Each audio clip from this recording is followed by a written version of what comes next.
Hello dear students of class 6. I'm here with you today at Amar ghore Amar school. Welcome to today's English class. Hope you are doing great. Today we are going to discuss about lesson 33 from English for Today book. You can see the title of today's lesson on the screen.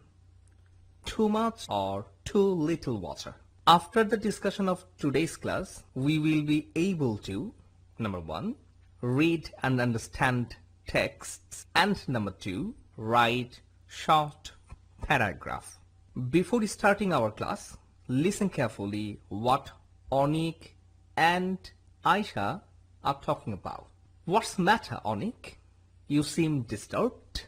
Oh yes, the monsoon is coming. I just can't stand this season. What are you talking about? I love monsoon. It's my favorite. There's water everywhere.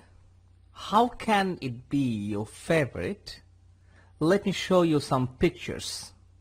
Now let's look at the pictures which Onik is about to show Aisha. Dear students, look at the pictures.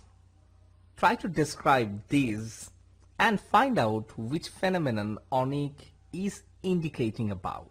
Look at the first picture. What do you see? There's a man and a woman. This couple has to take shelter on the bed because there is too much water inside the house. The floor is totally underwater. All the furniture is damaged due to water. Here, in the second picture, we can see a family taking shelter on the roof of the house, as the house has gone underwater, making it just impossible to live inside. We can see some other submerged houses in the picture too. In this picture, we can see a tubewell totally underwater. We can also see a woman carrying a pitcher. Maybe she came to collect drinking water, but couldn't make it as the tubewell has gone underwater. So she is going back with empty pitcher. In the fourth picture, you can see a mother is forced to cook on a raft as the total area has gone underwater. Her little children are also waiting on the raft for food. Here you can see a banana garden has totally gone underwater. All the harvests are ruined here. Well, in this last picture, you can see little children are coming to the school on a small boat as there is water all around. It's dangerous because they can drown. It is not uncommon in our country. So from the pictures above, what do you think?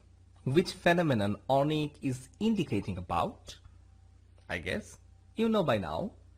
He is indicating about flood. Now let's read the passage from the textbook. Sometimes it rains so heavily that floods occur. Because of heavy rainfall, river water bursts out of its banks and floods vast areas of land, towns, and villages. Now let's go to the practice session. Practice 1. From the following sentences, find out which are about people suffering due to too much water. Number 1, people's houses get damaged. Number 2, soil's fertility is increased. Number 3, too much water become a renewable source of energy. Number 4, diarrhea, cholera, etc. diseases spread out. Number 5, cattle get washed away. Number 6, people lead to hearing loss. Number 7, vast acres of crops are destroyed. Number 8, heart diseases are increased. Number 9, scarcity of food and basic necessities arises. Number 10, fishes can be found in one's doorstep. Number 11, people face drinking water crisis. Number 12, too much water lead to power cuts. Number 13, fishes die due to too much water. And number 14, many people and cattle die. So find the answer. What about the sufferings? So here number 1 is the answer. This is the suffering. people's houses get damaged. Then number 4, diarrhea, cholera, etc. diseases spread out. This is also a suffering. And number 5, cattle get washed away.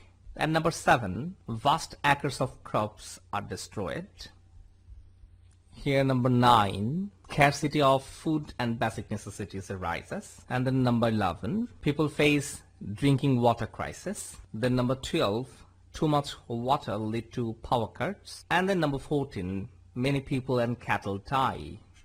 Now let's go to the practice session 2. Practice 2.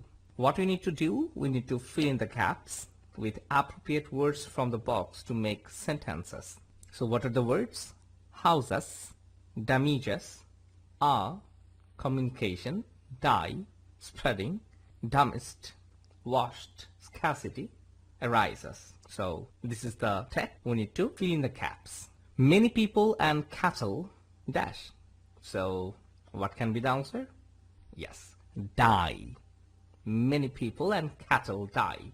Buildings, roads and bridges are heavily dash, are heavily damaged. It also dashes standing crops. It also damages standing crops. Countless dash and cattle get dashed away. Countless houses and cattle get washed away. Communication is cut off. As a result, normal life gets disrupted. Post-flood, there is a huge risk in the dash of waterborne diseases. So, spreading. There is a huge risk in the spreading of waterborne diseases. Scarcity of food and basic necessities arises. Now, let me remind you about some terms relating to paragraph. Let's see. Topic sentence. This sentence tells the reader the main idea or what the paragraph will be about. Then supporting sentences. These sentences give specific details relating to the main idea. And then finally concluding sentence. This sentence refers to the topic sentence and sums up the main idea of the paragraph. So let's go to the practice session. Practice 3. Choose the best topic sentence from the supporting sentences mentioned in practice 2. Okay, let's see. The sentences are taken from practice 2. Topic sentence is missing. Many people and cattle die. Buildings, roads, bridges are heavily damaged. It also damages standing crop, countless houses, and cattle get washed away. Communication is cut off, and as a result, normal life gets disrupted. So think about this. With these supporting sentences, we need to find out which will be the correct topic sentence. Number A, flood causes immense destruction to the people. And option B, flood has its own merits and demerits. So think about the supporting sentences. Every sentence is telling that there is suffering, there is problem everywhere. So we can say topic sentence will be flood causes immense destruction to the people. Now choose the best concluding sentence for the supporting sentences mentioned in the practice 2. Again, these sentences are taken from practice 2. So think about that. What will be the concluding sentence? Flood causes immense destruction to the people. Many people and cattle die. Buildings, roads and bridges are heavily damaged. It also damages standing crops. Countless houses and cattle get washed away. Communication is cut off, and as a result, normal life gets disrupted. Post-flood, there is a huge risk in the spreading of waterborne diseases. Scarcity of food and basic necessities arises. So we need to relate with the topic sentence with the concluding sentence. So topic sentence is flood causes immense destruction to the people. Okay. So which will be the concluding sentence? Option A, in conclusion, prevention of floods that result from natural causes is a challenge. And option B, in conclusion, floods cause multiple hardships to the affected people. So I think you already get the answer. The topic sentence is about the destruction, immense destruction, and the concluding sentence will be similar to that. Flood cause multiple hardships. So the answer will be B. Now that we are done with our practices. Let's get back to Onik and Aisha and listen what Aisha is to offer. See, Aisha, plenty of reasons not to like Munson. Those pictures are really horrible. But hold on, I have some to show you too. Let's take a look at the pictures which Aisha is about to show Onik. Dear students, look at the pictures. Try to describe these and find out which phenomenon Aisha is indicating about. Look at the first picture. What do you see? There is a man. Most certainly, he is a farmer and he is pointing at his crops. You can see his field has been totally cracked due to immense and constant heat. As a result, all his crops have been dried up, leading to crop failure. Here in the second picture, we can see dead fishes caused by drying up water source. In this picture, we can see a dried up river. We can also see a bridge over it, which is giving us an idea about how vast this river used to be. In this fourth picture, you can see some women are being forced to collect water from a small hole. Just by seeing, we can understand how unhygienic this water is. In this picture, you can see people are demanding of water. And here, people are collecting water, waiting in a long line from a supply pipe. So from the pictures above, what do you think? Which phenomenon Aisha is indicating about?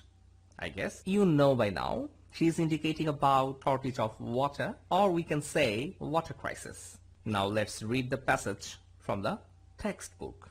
Sometimes we really are short of water. This happens if there is no rainfall for a long period of time. Sometimes rivers dry up, or the water level underground may sink very low. If there is too little water, that causes a lot of sufferings to the people. Now, let's go to the practice session. Practice 4.